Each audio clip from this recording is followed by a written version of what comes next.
Usually when we conceptualize a building collapsing, there's this expectation of a massive, undeniable spectacle, right? Oh, absolutely. Like we picture a Hollywood blockbuster. Exactly. The wrecking ball swings, the dynamite detonates in this meticulously timed sequence, and the whole structure just implodes in this huge, dramatic cloud of dust. Right. And everyone standing around points and acknowledges quite clearly, that the building is just gone. Yeah, it's an event. You can literally put it on your calendar. Well, we have a deep psychological preference for that kind of overt destruction. Hmm. I mean, we are biologically wired to respond to loud, immediate threats. Like the classic saber-toothed tiger scenario. Yeah, exactly. If a tiger jumps out of the brush, our adrenaline spikes, and we know instantly whether to fight or run. And we really want our geopolitical and societal threats to operate the exact same way. But when you actually analyze the architecture of modern societies, and specifically, the architecture of liberal democracies, we aren't looking for dynamite anymore. No, we really aren't. The source material we are unpacking today, it paints a very, very different picture of structural failure. We're looking at a landscape that is just quietly rusting away from the inside out. It's the rebar inside the concrete, right? Just slowly oxidizing. Exactly. Losing its tensile strength over years, completely hidden from view. It is the absolute definition of a structural degradation that remains entirely imperceptible, right up until the exact moment the floorboards give way beneath your feet. And by the time you actually feel gravity taking over, it is, it's profoundly too late to reinforce the foundation. Yeah, you're already falling. Okay, let's unpack this. Welcome, everyone, to today's deep dive. We have a mission today that is, honestly, as intellectually fascinating as it is, frankly, sobering. Very sobering. We are synthesizing a stack of highly compelling source material today. It's anchored primarily in the observations and historical analysis of Pulitzer Prize-winning historian Anne Applebaum. And her insights they're incredibly sharp. They really are. So our goal for you, the listener, is to explore a singular overarching theory. The idea that modern democracies no longer disappear via sudden, dramatic military coups. Right. They erode. They dissolve quietly. Thus, we are going to examine the mechanics of the modern autocrats playbook. We're going to decode how digital architecture weaponizes our own psychological apathy against us. Which is a huge piece of the puzzle. Huge. And we'll map out a surprisingly corporate, highly decentralized global network of illiberalism. Yeah, and this analysis requires us to connect some seemingly isolated data points, like a court ruling in Eastern Europe, a media merger in the West. Or a drone exchange in the Middle East. Exactly. We have to look at the underlying connective tissue. It's really about recognizing a behavioral pattern that transcends traditional borders. Now, before we get deep into the actual mechanics of these systems, I need to establish a very clear framework for you, the listener, regarding how we are approaching this. This is a really important caveat. It is. The source material we're examining today is not theoretical in its examples. It names specific names, and it dissects some highly politically charged events. Real-world current events. Yes. It breaks down actions taken by U.S. political figures, most notably Donald Trump and his administration, alongside international figures like Vladimir Putin, Viktor Orban, and Narendra Modi. Right. So I want to establish our lens for this deep dive immediately. We are operating as mechanics looking at a blueprint. I like that analogy, just looking at the gears. Exactly. This deep dive is not endorsing any political viewpoints. We are not taking sides, we're not casting votes, and we are not making moral judgments on any of the figures mentioned. We are just looking at the machinery. We are here strictly as your impartial guides, reporting the ideas, claims, and historical arguments exactly as they are presented in this source material. Right. The goal is for you to understand the author's underlying theories about how systems of power operate and how they degrade. Exactly. We're dissecting the mechanics of the argument, nothing more, nothing less. And that framing is essential. To genuinely understand a theory of systemic decay, you kind of have to temporarily detach from your partisan identity. Just put it in a box for an hour. Yeah, just look at the structural evidence the theorist is presenting. Right. You have to ask yourself, how does this mechanism actually work? Rather than, do I like the person pulling the lever? Right. Okay, so with that objective baseline established, let's actually define what we mean by democracy in the context of this source material. Because the word gets thrown around so casually now. It really does. It has almost lost all structural meaning.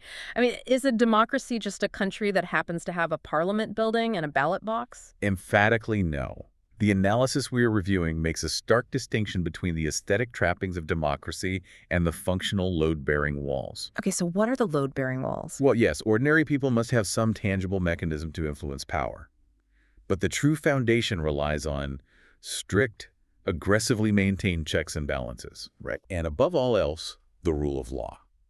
When our sources say rule of law, they are talking about the physical mechanics of an independent legal system. Meaning courts and judges that don't just serve as an extension of the executive branch? Exactly. They mean a legal apparatus that applies the rules equally to the citizen walking on the street and the architect of the laws themselves. Say, I want to translate that from, political science jargon into practical reality for the listener. Sure. Why does that specific, rigid definition, the independent court, matter to someone just trying to live their life, run their business, or raise their family? It matters because that specific mechanical arrangement is, frankly, the only political technology human beings have ever invented that prevents the state from being entirely captured by a small faction. The only one. Wow. Think about what the state actually is. It's a massive concentration of resources. It has a monopoly on legitimate violence via the military and police. And it's the ultimate arbiter of contracts. Right. So if you remove the independent courts, the state gets cornered. And once a small group captures that apparatus, they don't just govern it, they milk it. They use the state's treasury, its regulatory power, completely for their own financial enrichment. And their physical protection. The baseline of a functioning democracy is simply the preservation of your personal agency against that kind of total systemic capture. Which brings us to the core thesis of our source material. If that baseline is designed to prevent state capture, the author argues that globally, we are currently witnessing a masterclass in how to dismantle that exact system. Yeah, and doing it without setting off the alarms. Let's look at how the nature of democratic collapse has been completely redefined. The source paints a picture of a slow boil. Like the frog in the pot. Right. You don't wake up to tanks crashing through the gates of the Capitol. Instead, the legal system just slowly ceases to function objectively. The courts remain open, the judges still wear their traditional robes, the paperwork looks exactly the same. But the verdicts subtly become perfectly aligned with the desires of the ruling class. It's a calculated normalization of the abnormal. And the most critical component of this slow erosion isn't actually what the government does. Oh, what is it then? It's how the populace physiologically and psychologically reacts to the subtle shifts in the atmosphere. The source material delves heavily into the cultivation of a culture of fear. Right. They highlight a phenomenon called obeying in advance. Yes. Obeying in advance. That is such a deeply unsettling phrase. I mean, it implies that the authoritarian doesn't even have to give the order. The citizen is doing the work for them. That is wild. It is, and that is the hallmark of a mature authoritarian system. Maintaining a secret police force on every street corner is incredibly expensive. And logistically difficult, I'd imagine. Very.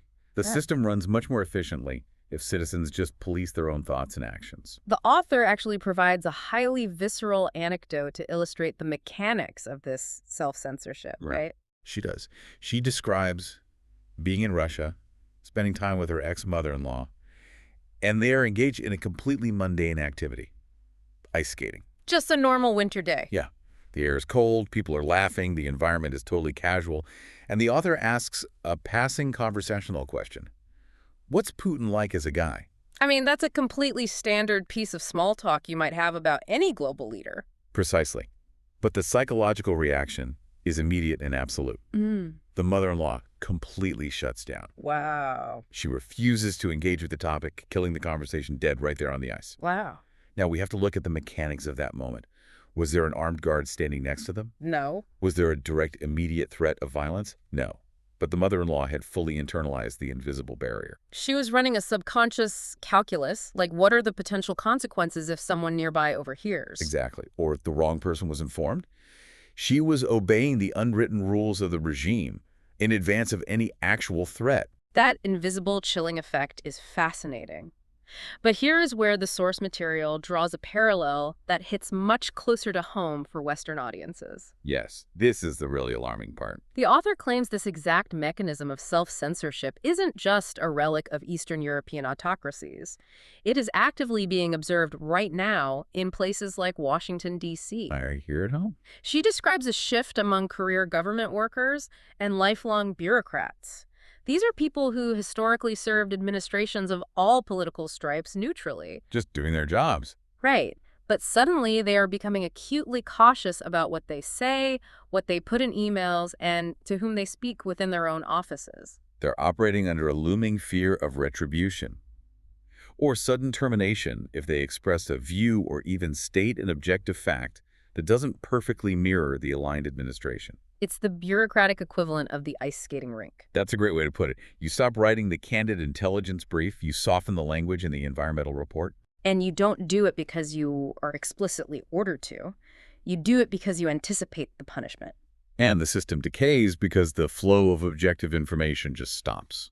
I want to push back on this gradualism thesis for a second, though. Sure. I understand the frog in boiling water analogy. You turn the heat up slowly and the frog doesn't realize it's cooking. But let's look at our current reality. Okay. We do not live in the 19th century. We live in an era of hyperconnectivity. We have supercomputers in our pockets delivering push notifications every 3 seconds. We certainly do. We have global news networks operating 24/7. So in an environment saturated with information, how does an entire society just sit in the water and not notice it getting hot? It's a fair question. How do we not have a million societal fire alarms going off simultaneously? Your pushback hits on the central paradox of the modern information age. We operate under the assumption that more information automatically equals more situational awareness. Right. If it's happening, I'll see a tweet about it. But the mechanics of this slow boil are incredibly deceptive, precisely because of that noise. The initial shifts in the temperature aren't packaged as overt oppression. They don't look like a coup. Exactly. When a government wants to capture an institution, they don't announce a dictatorship. They announce administrative streamlining or necessary legal reforms. Or efficiency mandates. The water gets hotter, but the autocrat is actively tampering with the thermometer. So, they change an obscure zoning law. Or they quietly replace the independent head of a regional electoral board with a party loyalist. And it doesn't trigger a push notification because, frankly, it's boring. The mechanics of bureaucracy are incredibly dry. It's profoundly boring by design. Bureaucratic minutia doesn't drive ratings. It doesn't drive social media engagement. And because it operates below the threshold of public outrage, the average citizen just goes about their day. Right. According to the author's analysis, a citizen only truly realizes the water is boiling when they personally intersect with the captured system. Give me an example of what that intersection looks like. Imagine you run a local business, and a politically connected rival steals your property. Or you decide to organize a protest against a factory dumping chemicals in your town's water supply. Okay, so a standard civic dispute. Right. You go to the courts, expecting the baseline democracy we defined earlier. You expect a neutral arbiter. But suddenly you find out the judge was appointed by the factory owner's political allies. Oh, wow. And the local police suddenly find a reason to audit your business licenses instead of taking your report. And in that singular moment, the illusion shatters. You realize the system isn't broken. It is functioning exactly as it was redesigned to function. To protect the in-group and crush you if you speak out. But by the time you experience that individual realization, the structural decay across the society is already complete. Yeah, it generates a profound, paralyzing loss of personal agency.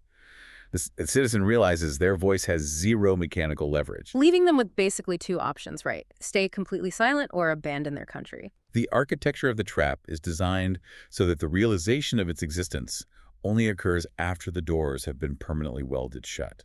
Which begs the question, if the overarching strategy is to manipulate the plumbing of the state so quietly, what is the ultimate objective? Right. The source material uses a very specific clinical term for this: state capture. State capture is the engine block of modern autocracy. And before we examine how it works, we have to understand how the source defines the word autocrat. Which is a vital definition because it completely discards our traditional 20th century geopolitical framework. Completely. An autocrat today is not defined by ideological purity. It does not matter if they are a far-left communist, a far-right nationalist, a theocrat, or a hyper-capitalist. They could be wearing a bespoke business suit, a military uniform with epaulets, or traditional religious garments. The aesthetic is just local marketing. Exactly. The unifying, defining characteristic of a modern autocrat is simply the mechanical desire to rule without independent checks and balances. They view independent oversight as an existential threat. Right. Their primary goal is to systematically dismantle those guardrails so they can operate with absolute, unchallenged impunity. They view the institutions of the state, the judiciary, the military, the financial regulators, not as public trusts, but as proprietary tools. Tools belonging exclusively to them and their inner circle. Let's examine the specific examples the source provides to ground this concept of state capture in reality. And again, keeping our baseline disclaimer in mind. Yes, invoking our baseline disclaimer. We are objectively reporting the claims and historical arguments laid out by the author. Yes. So the source explicitly points to the administration of Donald Trump as a primary case study in attempting this structural capture within a Western democracy. Right. The argument details how his inner circle consistently aimed to take nominally independent state institutions, such as broadcasting regulators, the Department of Justice, and the FBI, and aggressively repurpose them. The claim is that instead of these institutions serving the American populace neutrally, they were subjected to intense pressure to accrue political dominance. And financial advantage specifically for the ruling family and their loyalists. The author provides highly specific international examples to illustrate the financial mechanics of this advantage. Right, like the Kushner examples. Exactly. For instance, the source raises extensive questions regarding the actions of Jared Kushner, the former president's son-in-law. Okay, lay out the mechanical claim being made there. The claim is that while Kushner was ostensibly serving as a senior government official, negotiating highly sensitive Middle East policy and peace frameworks on behalf of the U.S. government. Which is a massive level of diplomatic power. Huge. But simultaneously, he was positioning himself as the recipient of hundreds of millions of dollars in investments from Saudi's sovereign wealth fund. And the source material also brings in figures like real estate developer Steve Witkoff. Yes, it outlines allegations that Witkoff and Kushner were engaging in back-channel negotiations with Russian operatives regarding the geopolitical crisis in Ukraine. But the author's claim is that the underlying motivation for these negotiations wasn't the stabilization of European security. Or the welfare of the Ukrainian citizenry. Right. The driving force was the prospect of securing massive potential mineral and oil extraction deals for their associated private companies. Now, what's fascinating here is that the author isn't just highlighting a series of isolated ethical lapses. It's deeper than that. Her core thesis is that these actions represent a calculated, massive shattering of historical democratic norm. If you look at previous eras of American governance, the mechanics of conflict of interest were strictly, almost aggressively policed by institutional guardrails. The legal and cultural consensus was absolute. You simply could not hold a high-level security clearance, dictate foreign policy, or negotiate international treaties while simultaneously executing private nine-figure business deals. Especially with the exact sovereign nations you were negotiating against. Right. State capture is the process of systematically dismantling those exact guardrails so that public policy and private profit become indistinguishable. You know, this fundamentally rewires how we are taught to perceive corruption. How so? Well, in a healthy democracy, we view corruption as a bug in the operating system. A politician gets greedy, accepts a bribe in a parking garage. Gets caught by an independent investigative journalist. Exactly. Prosecuted by an independent court and sent to prison. The system corrects itself. The corruption is a flaw. And this is where the Autocrats playbook is so insidious. In a captured state, corruption is not a bug. It is the core feature of the operating system. The feature, not the bug. In fact, the source argues that massive systemic corruption is the literal final stage of autocratic consolidation. Okay, walk me through the underlying logic of that. Well, if you successfully capture the judiciary, you have essentially immunized yourself. You literally cannot be arrested for breaking the law because you own the people who interpret the law. Wow. And if you capture the economic regulators, you can extort businesses and accept massive bribes with total impunity. Right. Corruption ceases to be a crime. It becomes the primary mechanism of governance. It is the currency used to reward absolute loyalty. And the weapon used to bankrupt dissenters. You consolidate power specifically so that you can steal without consequence. And you use the stolen wealth to fund the consolidation of even more power. It is a perfectly sealed, self-sustaining, closed loop. It really is. But that creates a massive logical friction point for me. Okay, what is it? If these modern autocrats are successfully capturing the state, immune to the law, and enriching themselves through systemic corruption, why on earth do they still hold elections? Oh. because virtually all of the countries mentioned in this source material still have election days. They print ballots, they have polling stations. If you are an absolute ruler, why risk it? Because the modern autocrat is deeply pragmatic. They understand that the illusion of choice is infinitely more powerful for maintaining stability than outright canceling an election. The illusion of choice. Think about the mechanics of human behavior. If a dictator simply declares there will be no more voting, they give the entire population a clear, undeniable focal point for rebellion. They create a single, massive point of friction. Exactly. Yeah. It forces the international community to enact sanctions.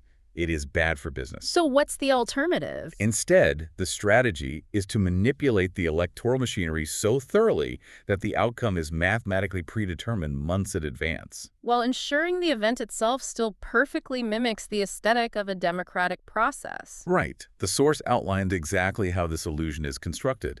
It's not about stuffing ballot boxes in the dead of night anymore. It's death by 1,000 bureaucratic cuts. Yes. It starts with extreme gerrymandering, using highly sophisticated data to redraw the geographical boundaries of voting districts. The maps are sliced and diced in such convoluted, unnatural shapes that one political party is mathematically guaranteed to secure a majority of seats. Regardless of how the actual popular vote swings, it renders the individual vote functionally impotent. And then they weaponize the capture legal system against the opposition's infrastructure, They dispatch law enforcement to raid the offices of independent voter registration groups. tying them up in endless litigation to intimidate them into ceasing operations. And they utilize opaque administrative rules to quietly purge hundreds of thousands of targeted demographics from the electoral rolls. Just over minor spelling errors or technicalities, the citizen shows up on election day, stands in line, and simply finds out they don't exist in the system. You don't have to ban the election if you've already ensured the playing field is tilted at a 90-degree angle. And this strategy feeds directly back into the primary goal we discussed earlier, manufacturing apathy. Precisely. If a citizen knows the district is rigged and the opposition is bankrupt, why bother taking a Tuesday off work to vote? However, the source material does offer a fascinating counterpoint here, noting that even these highly manipulated elections remain a critical vulnerability for the autocrat. Right. The author points to a very specific, recent historical example in Hungary. Yeah, let's talk about the Hungarian electoral model. It's incredibly revealing. It is. So the ruling party there, Fidesz, led by Viktor Orban, had spent years meticulously executing this exact playbook of state capture. They completely dominated the state media apparatus. They rewrote the constitution. They manipulated the electoral boundaries, and they weaponized state resources against political rivals. By all architectural metrics, the system was entirely captured. Yet, during a crucial municipal election cycle, a massive, overwhelming wave of citizens managed to mobilize. The opposition fractured the apathy. They organized at a granular, grassroots level, communicated outside the captured state media. And they turned out in such sheer, undeniable numbers that they managed to force a change in key mayoral seats, including Budapest. It serves as a mechanical proof of concept. If the public mobilization is monolithic and sustained, it can occasionally overwhelm even a deeply entrenched rigged system. But achieving that kind of monolithic mobilization requires an incredibly unified, highly informed public that shares a baseline understanding of reality. Which transitions us to a massive systemic problem. Right. If manipulated elections can still technically be overwhelmed by a united populace, how does the autocrat ensure the people never unite in the first place? Well, if you want to stop them from organizing, you have to control the flow of reality itself. And when I hear the word censorship, my mind immediately defaults to the mid-20th century Soviet model. The classic image. I picture a gray, sweating bureaucrat sitting in a dimly lit room with a thick black marker, literally crossing out paragraphs of a newspaper layout before the printing presses roll. Or the infamous photographic manipulation. Right, where a political rival falls out of favor with the regime and is literally airbrushed out of official state photographs. It's crude, it's heavy-handed, and it leaves an obvious footprint. But that is the analog 20th century model of information control. The 21st century autocrat operates on a much more sophisticated structural level. They do not employ bureaucrats with black markers. No. They employ corporate leverage, structural acquisitions, and the strategic deployment of information overload. The logic is simple. Why undergo the public relations nightmare of banning a newspaper when you can simply pressure the billionaire holding company that owns it? The source material is incredibly pointed about this specific tactic. analyzing the intersection of corporate vulnerability and political power. It cites the claim that the Trump administration exerted profound, calculated pressure on Jeff Bezos, the billionaire founder of Amazon, who also happens to own the Washington Post. And the mechanical logic presented by the author here is fascinating. Walk us through it. Well, Amazon as a corporate entity relies heavily on securing massive, multi-billion-dollar federal cloud computing and logistics contracts from the government. Right. The claim is that the administration recognized this structural vulnerability and leveraged those lucrative defense and federal contracts as an unspoken cudgel. The goal wasn't to put a government censor in the newsroom of the Washington Post. Exactly. The goal was to initiate a quiet, high-stakes game of corporate chicken to force the owner to voluntarily soften the paper's adversarial editorial line to protect his primary revenue streams. And this structural manipulation of media ownership is a global phenomenon. Oh, absolutely. The author explicitly connects this to strategies perfected in Narendra Modi's India and Recep Tayyip Erdogan's Turkey. In those nations, the ruling party doesn't shut down the independent television networks. They simply arrange for highly aligned, sympathetic oligarchs to purchase the networks outright. And overnight, the investigative journalism divisions are gutted, the critical anchors are replaced, And the network is transformed into a compliant amplifier for the state, all under the guise of standard corporate restructuring. The source also highlights the creeping nature of these corporate takeovers within the United States, pointing to shifts in corporate governance at massive networks like CBS and potentially CNN. The analysis suggests these high-level executive moves are frequently designed to actively dismantle expensive, legally risky investigative journalism units. Fundamentally altering the editorial stance to be more compliant with the political right or the ruling elite, thereby neutralizing their ability to act as a check on state capture. The author issues a very specific, stark warning regarding regions like Australia in this context. Australia is a really interesting case study here. Because Australia suffers from one of the most highly concentrated media ownership structures in the democratic world. Yes.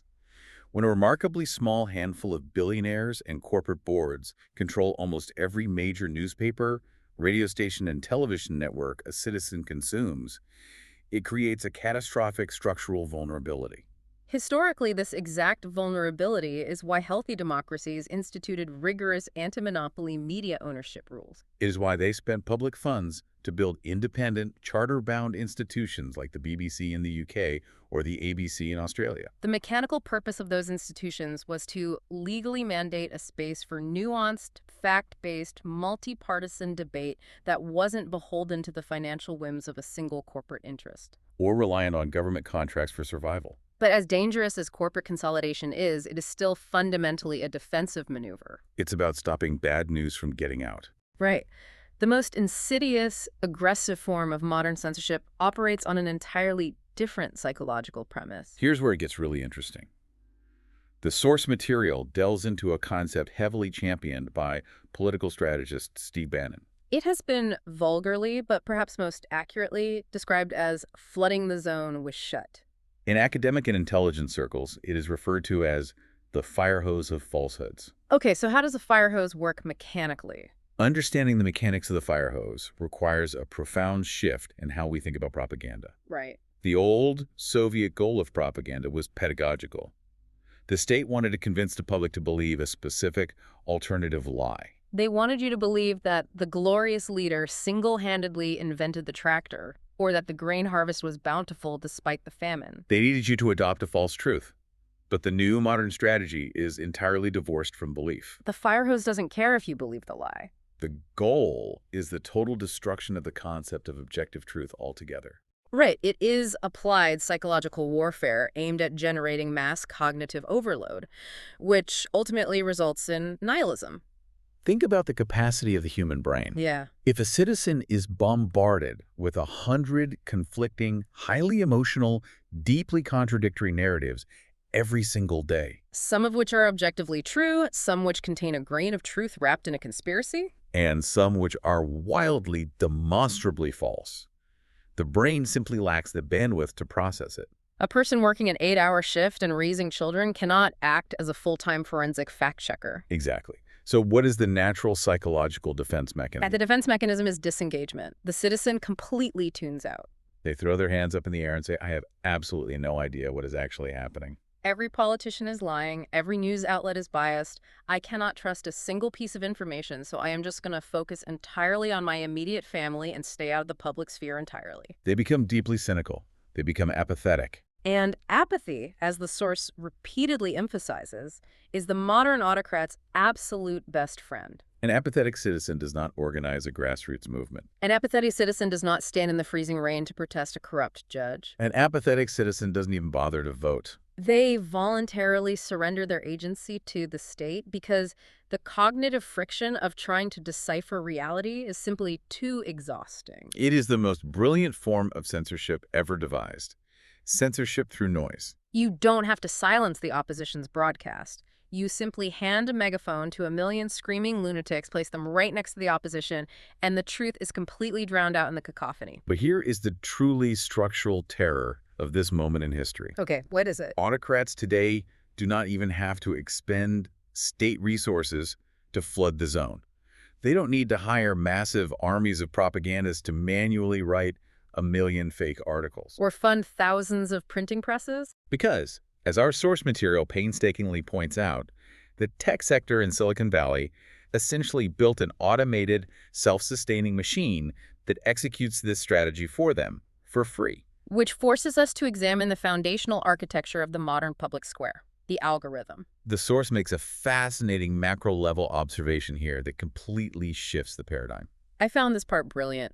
Walk us through the U.S. versus Poland comparison. Okay, so if you travel to the United States right now and ask citizens why their political discourse has become so incredibly toxic, polarized, and structurally unstable. They will give you a very American answer. They will blame the unique legacy of the Civil War, the unresolved tensions of the Civil Rights Movement, or the specific economic hollowing out of the Rust Belt. Conversely, if you travel to Poland and ask the exact same question, they will blame their specific post-Soviet trauma. The influence of the Catholic Church in their politics and their unique cultural history? It is human nature to view our problems through a hyper-local historical lens, but the author steps back and points out a glaring statistical anomaly. These deep societal fractures are happening simultaneously across dozens of radically different nations. Democracies with entirely different histories, different religious makeups, different electoral systems, and different economies are all experiencing the exact same phenomenon of extreme reality-fracturing polarization at the exact same moment in time. America and Poland share virtually no historical DNA, yet their institutions are decaying in identical patterns. And her conclusion is absolute. The shared root cause, the common denominator injected into all of these societies simultaneously, is social media. And we have to be incredibly precise here. It is not the concept of social media people sharing photos of their lunch that is the threat. No, not at all. It is the underlying algorithmic architecture that drives the distribution of that media. We desperately need to demystify these algorithms. They are often discussed as if they are magical sentient entities or unavoidable forces of nature. They are not. They are lines of code written by a relatively small group of engineers working for massive technology conglomerates. And these programs are designed to optimize for one singular, all-consuming metric. Yeah. Engagement. Their only objective is to keep human eyes glued to the screen for as many of the 6 to 7 hours a day we spend online as physically possible. Because time on screen is the direct product they sell to advertisers. That is the entire business model. The algorithm has no moral compass. It doesn't care about the stability of democratic institutions. It doesn't care if a piece of information is a verified fact or a dangerous blood libel. It only cares if the information causes your thumb to stop scrolling. Therefore, its operational goals are fundamentally mathematically misaligned with the requirements of a functional democratic politics. Exactly. Through billions of automated A/B tests on human behavior, the algorithms quickly learned a dark truth about our neurobiology. The human brain does not stay deeply engaged with nuance. A calm, rational, multi-layered debate about tax policy does not spike dopamine or cortisol. The brain stays engaged when it is frightened, when it feels its identity is under attack, and when it is filled with self-righteous outrage. Therefore, to maximize its revenue metric, the algorithm naturally, relentlessly, and automatically filters and promotes the most sensationalist, emotional, and divisive content available on the server. The source material gives a perfect seemingly benign example of how this algorithmic funnel works and then extrapolates it to show how incredibly dark it gets. The ice skating example. Right. The author talks about watching the Olympics and casually clicking on a video of an ice skating routine. Instantly, the recommendation engine notes the engagement and floods her feed with a deluge of ice skating content. It's harmless, right? It's just giving the user what they want. But apply that exact same mathematical optimization to a complex social or political issue. Let's say you have a mild passing interest in animal welfare. You click on a heartwarming article about a local shelter adopting out rescue dogs. The algorithm registers that click. But to keep you engaged tomorrow, it needs to escalate the emotional stimuli. It can't just show you more happy dogs. It needs a stronger reaction. So it recommends a video exposing animal abuse in a factory farm. Your heart rate elevates, you feel angry, you click, you comment. The algorithm learns. Next, it pushes you content from a highly aggressive militant animal rights group. You engage again. Eventually, as the source notes that internal tests have repeatedly shown, the algorithm will quietly, efficiently push that user toward extreme eco-terrorism content that actively advocates for violence against corporate executives. It doesn't do this because the engineers are eco-terrorists. It does it because the extreme content generates the highest physiological engagement metric. It radicalizes the user by accident. I want to try an analogy here to really cement how this destroys our baseline democracy. Please do. Imagine you live in a mid-sized town, and the community is trying to decide where to build a crucial new bridge. Should it go on the east side of the river, which helps industry, or the west side, which helps the residential neighborhoods? Okay, a standard civic debate. In a healthy baseline democracy, the townspeople gather in the public square or the town hall.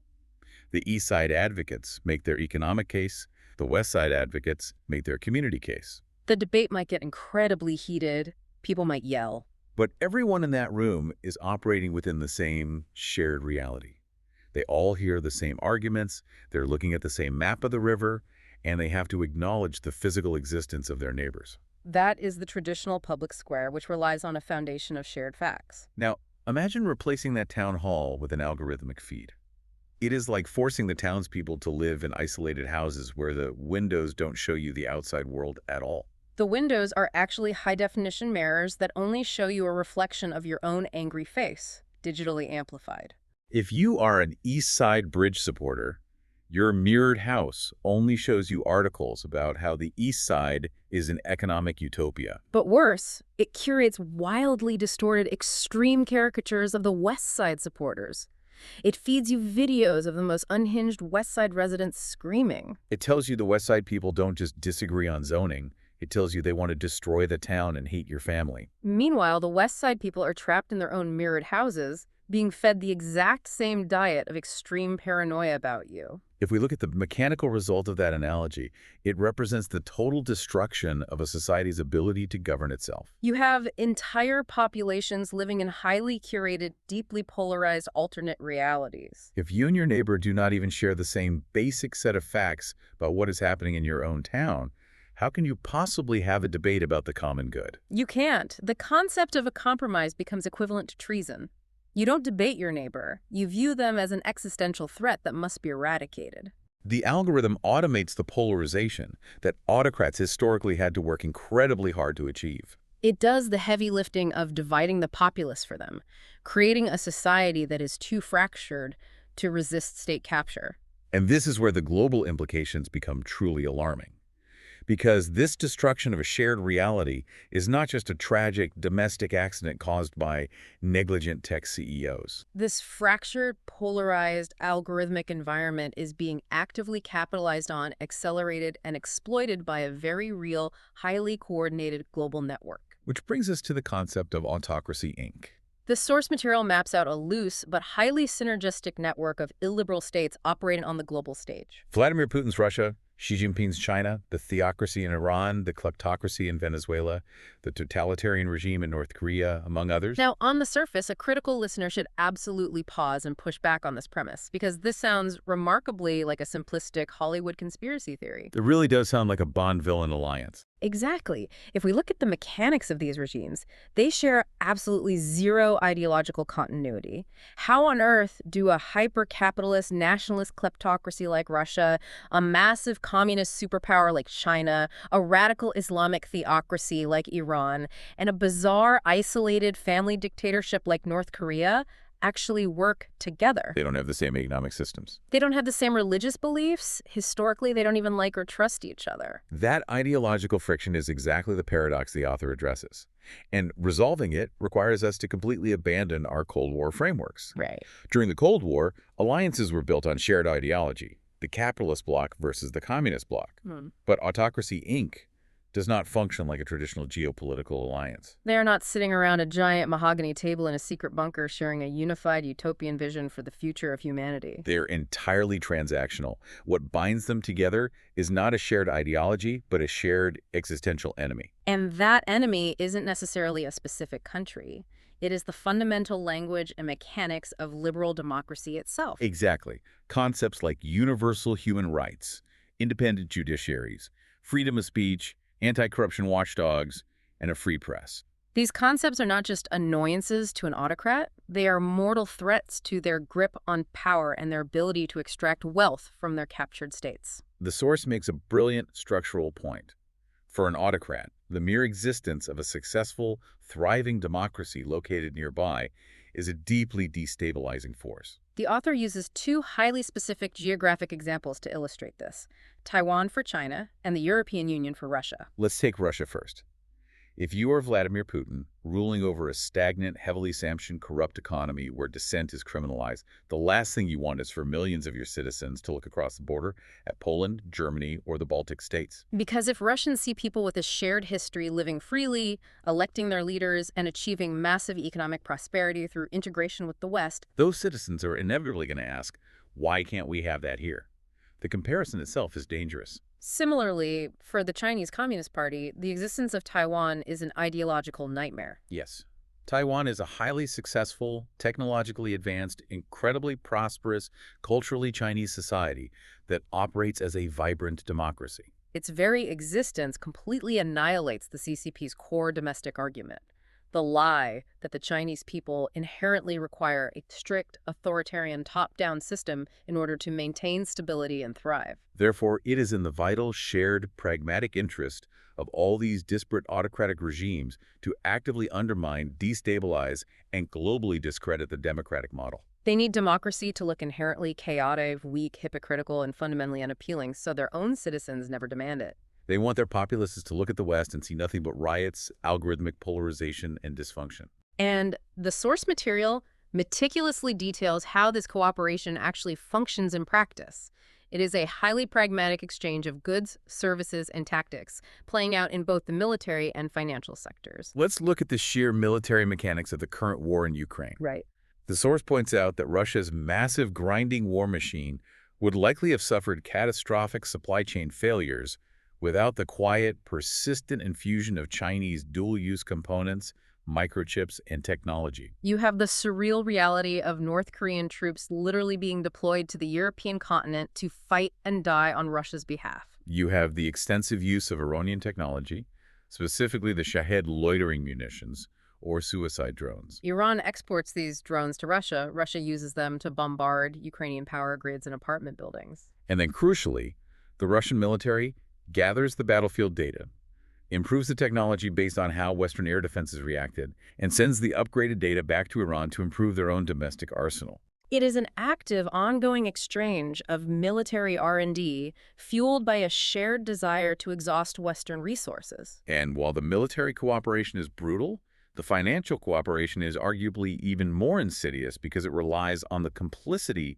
of the democracies themselves. Wait, how are democracies complicit in this? Well, these autocracies have spent decades mastering the mechanics of the West's own free market financial systems, and they have weaponized those systems against us. They utilize incredibly complex networks of Western shell companies, often registered in places like Delaware or London. A shell company is essentially a legal fiction, a piece of paper that allows the true owner of an asset to remain completely anonymous. Autocrats and their oligarchs use these anonymous structures, combined with opaque real estate markets and offshore banking, to systematically launder the wealth they have extracted from their captured states. They buy massive penthouses in Manhattan, sprawling estates in London, and controlling stakes in Western corporations.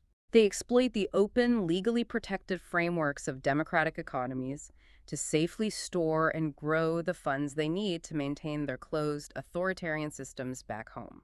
The democracies are functionally acting as the bank for their own adversaries. The source also makes a very nuanced, critical distinction between the major players within this network, specifically comparing the long-term strategies of China and Russia.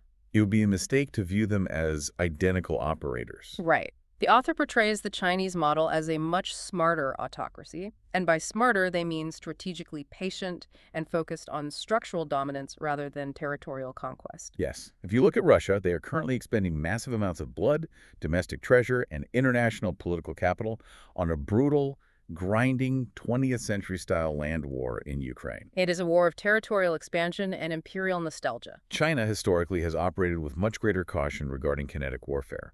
The source notes that the CCP is playing a remarkably long, economically driven game. Instead of conquering territory with tanks, they're investing hundreds of billions of dollars into dominating the vital technologies of the 21st century. They are aggressively seeking to corner the global market on artificial intelligence development, the manufacturing of green energy infrastructure like solar panels and EV batteries, and the construction of global logistics networks through initiatives like the Belt and Road. Their ultimate strategic goal is to become so deeply structurally embedded in the global supply chain that no democratic nation can afford to challenge their political system or human rights record without triggering their own economic collapse. Which brings up a very specific, pointed warning the source material issues for regions like Australia. Right. Australia has an incredibly lucrative, massive trading relationship with China. It relies heavily on exporting iron ore, coal, and agricultural products to the Chinese market. But the author stresses a profound need for structural vigilance. The fundamental question is, how does a free, open democracy maintain its sovereignty when it is deeply, fundamentally, economically dependent on an autocratic superpower? The warning is clear. A nation must be incredibly careful not to let economic dependency slowly, imperceptibly morph into political subservience. The author specifically points to the subtle, mechanical dangers of Chinese capital seeking to influence local democratic infrastructure. This includes funding local politicians, buying influence in regional media markets to ensure favorable coverage, And pouring money into university systems to heavily monitor or suppress academic criticism of the CCP by international students. You can absolutely maintain a benign, mutually beneficial trading relationship, but the democratic partner must remain completely coldly aware that the autocratic partner possesses overarching long-term political goals that are fundamentally hostile to the existence of a free society. So we have mapped out this modern landscape. We have Autocracy Inc., a global network using cutting-edge social media algorithms, complex financial loopholes, corporate media consolidation, and shared military technology. It feels incredibly modern. It feels like a unique crisis of the digital age. But the source material argues that to truly understand how these sophisticated tactics were perfected, we have to look backward. Because the underlying psychology of this playbook is not new at all. To understand the modern software, we have to look at the original source code. We have to examine the Soviet playbook. The author highlights a very specific crystallization moment in her career, a moment when she realized she was no longer simply a historian analyzing dusty archives, but a real-time witness to history aggressively repeating itself. That moment was the 2014 Russian invasion of the Crimean Peninsula in Ukraine. The mechanics of that 2014 invasion are a masterclass in modern obfuscation and the weaponization of ambiguity. If you look at traditional warfare, an army rolls tanks across a sovereign border with their national flags flying. The leaders declare war, and the international community responds to a clear violation of law. Russia completely inverted that model. Instead of a formal invasion force, mysterious, highly trained, heavily armed troops suddenly appeared throughout Crimea. They seized airports, government buildings, and communication hubs, but these troops wore no identifying insignias on their uniforms. They refused to identify their chain of command. The global media, unsure of what to call them, dubbed them the Little Green Men. Simultaneously, Russia launched a massive mathematically coordinated disinformation campaign across digital and traditional media. They flooded the zone, claiming that these troops were not Russian military at all, but rather a spontaneous grassroots uprising of local Crimean citizens acting in self-defense. They completely blurred the lines of objective reality. While the international community was paralyzed trying to fact-check the situation and debate the legal definitions of an invasion, the operatives on the ground were executing state capture. They made contact with local criminal syndicates and mafia bosses. They empowered these violent elements, installed them in local government buildings, gave them fancy new political titles like Prime Minister of the Republic. And used them to ruthlessly suppress any legitimate local opposition. No one in the West knew exactly what the objective reality was until the military and political takeover was entirely complete and irreversible. Only months later did Vladimir Putin publicly admit the troops were Russian and hand out state medals to the operatives involved. What is truly fascinating here is the author's academic reaction to watching this unfold on television. She had literally just finished researching and writing an exhaustive history book detailing the Sovietization of Eastern Europe, right? Yes.